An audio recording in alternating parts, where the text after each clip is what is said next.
ओम शांति। 3 फरवरी 1976।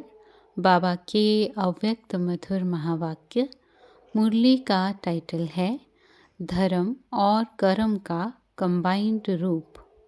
बाबा कहे, आजकल की दुनिया में धर्म और कर्म दोनों ही विशेष गाए जाते हैं। धर्म और कर्म ये दोनों ही आवश्यक हैं, लेकिन आजकल धर्म वाले अलग, कर्म वाले अलग हो गए हैं। कर्म वाले कहते हैं कि धर्म की बातें नहीं करो, कर्म करो, और धर्म वाले कहते हैं कि हम तो हैं ही कर्म सन्यासी।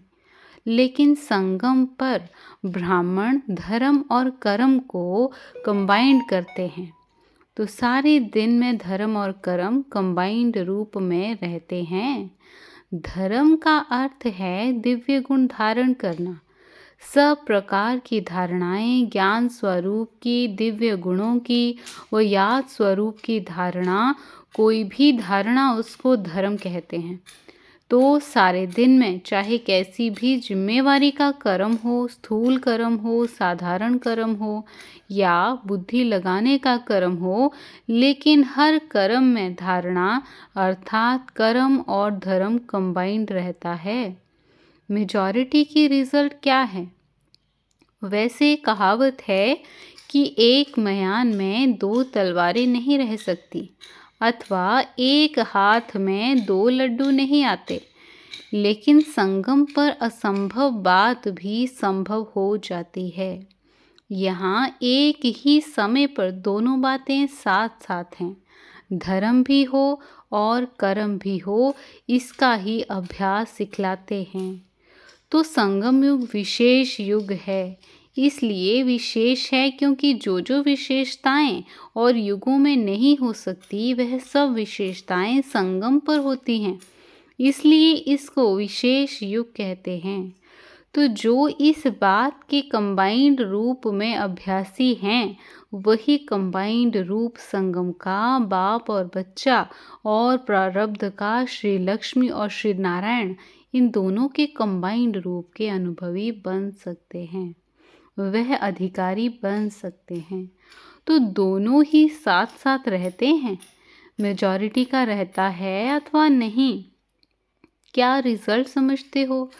सब अभ्यास में लगे हुए हैं। जब यह निरंतर कंबाइंड रूप हो जाए, तब ही प्रारब्ध का कंबाइंड रूप श्री लक्ष्मी श्री नारायण का धारण कर सकेंगे। धर्म में यदि कर्म कंबाइंड नहीं, तो साधारण कर्म रह गया ना। इसलिए हर कर्म में धर्म का रस भरना चाहिए।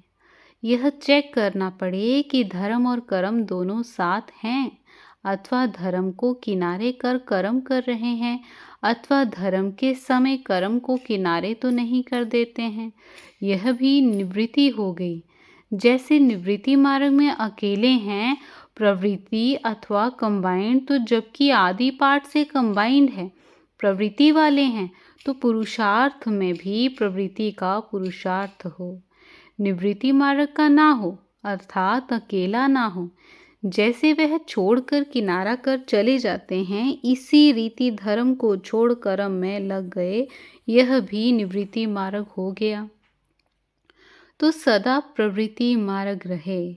ऐसा अभ्यास जब सबका संपन्न हो जाए, तब समय भी संपन्न हो, क्योंकि प्रवृत्ति मार्ग के संस्कार पुरुषार्थी जीवन में भरने हैं। तो अभी से यह कंबाइंड रूप के संस्कार नहीं भरेंगे, तो वहाँ कैसे होंगे? वंडरफुल प्रवृत्ति मार्ग है ना। धर्म और कर्म का प्रवृत्ति मार्ग कहो या कर्म और योग का प्रवृत्ति मार्ग कहो, बात एक ही हो जाती है। अच्छा, ओम शांति।